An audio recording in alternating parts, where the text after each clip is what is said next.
उत्तर प्रदेश विधानसभा चुनाव 2027 अभी दूर है, लेकिन राजनीतिक बिसात पर चालें अभी से तेज हो चुकी हैं। इस बार सिर्फ बीजेपी, समाजवादी पार्टी, कांग्रेस और बसपा ही नहीं, बल्कि छोटे क्षेत्रीय दल भी बड़ा दांव खेलने की तैयारी में है। सवाल यह है कि क्या ये दल अपने सीमित जनाधार के दम पर चुनावी तस्वीर बदल पाएंगे या फिर किसी बड़े गठबंधन का हिस्सा बनेंगे। आइए समझते हैं इस पूरी कहानी को।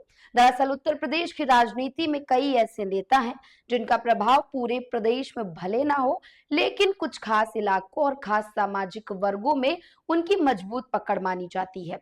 इनमें से एक है चंद्रशेखर आजाद, असदुद्दीन ओवैसी, स्वामी प्रसाद मौर्य, ओम प्रकाश राजभर और संजय निषाद जैसे नाम।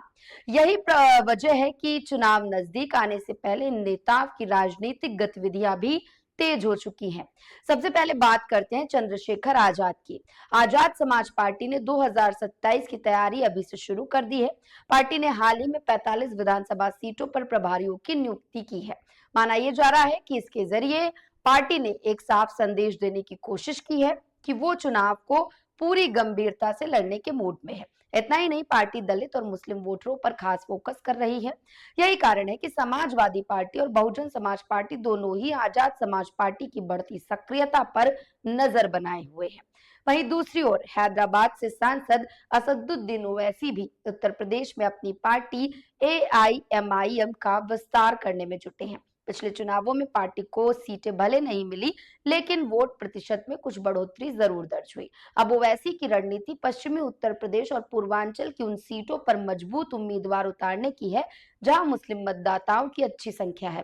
यानी इस बार AIMIM पहले से ज्यादा संगठित तरीके से चुनावी मैदान में उतर सकती है। अब बात करते हैं भाजपा के सहयोगी दलों की। ओम प्रकाश राजभर की सुहेल देव भारतीय समाज पार्टी और संजय निषाद की निषाद पार्टी दोनों ही NDA का हिस्सा हैं। इन दोनों दलों का प्रभाव पूर्वांचल के कई इलाकों में माना जाता है। ऐसे में दोनों पार्टियां आने वाले चुनाव में ज्यादा से ज्यादा सीटों पर चुनाव लड़ने और गठबंधन में अपनी हिस्सेदारी बढ़ाने की कोशिश करेंगी। जाहिर है कि सीट बंटवारे के समय इन दलों की भूमिका अहम हो सकती है। उधर स्वामी प्रसाद मौर्य भी अपनी राजनीतिक जमीन मजबूत करने में लगे हुए हैं। हालांकि फिलहाल उनके सामने सबसे बड़ी चुनौती मजबूत संगठन तैयार करने और नए राजनीतिक समीकरण बनाने की है। यही वजह है कि उनकी नजर भी संभावित गठबंधन पर टिकी हुई है। अगर पिछले 2 विधानसभा चुनावों के आंकड़ों पर नजर डालें तो तस्वीर काफी दिलचस्प दिखाई देती है। 2022 के चुनाव में अपना दल यानी सोने लाल, सुबह सपा और निषाद पार्टी ने गठबंधन के सहारे अच्छी संख्या में सीटें जीती।